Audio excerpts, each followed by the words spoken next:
যোৱাকালি podcast YouTube চেনেলত এটা মই সাক্ষাৎকাৰ চালোঁ। এজনী মহিলা, ছোৱালী নে বোৱাৰী নাজানো, তেখেতে কৈছে তেখেতে বোলে বাহিৰত গৈ কেনে থেংক ইউ আৰু চৰি শব্দটোৰ বিষয়ে ভালকৈ শিকি আছে বা জানি আহিছে।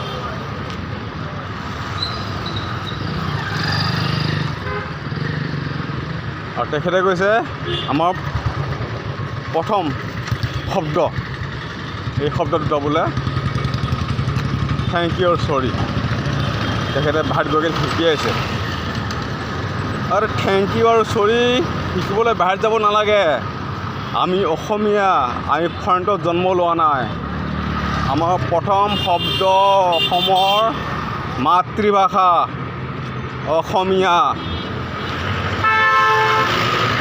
আমি জন্ম লৈয়ে প্ৰথম শিকোঁ মা আৰু দেউতা, অসমীয়া মাতৃভাষা।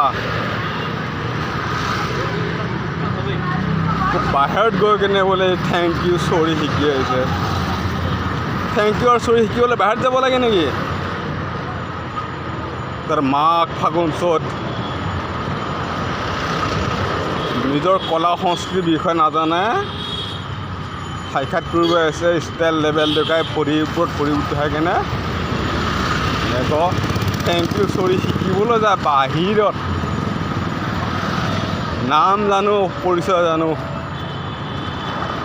নকওঁ, বেয়া হ'ব। আজিকালি সকলোৱে ছ'চিয়েল মিডিয়াত ব্যৱহাৰ কৰা সকলোৱে জানে ছ'চিয়েল মিডিয়াখন কোনো পিতৃ সম্পত্তি নহয়, যেতিয়াই গৈ কিনে কৈ দিব। কিবা এটা কওঁতে হাজাৰবাৰ ভাবি ল'ব লাগিব, এই কথাষাৰ ক'লে কিবা প্ৰব্লেম হ'ব নেকি, কিবা সমস্যা হ'ব নেকি।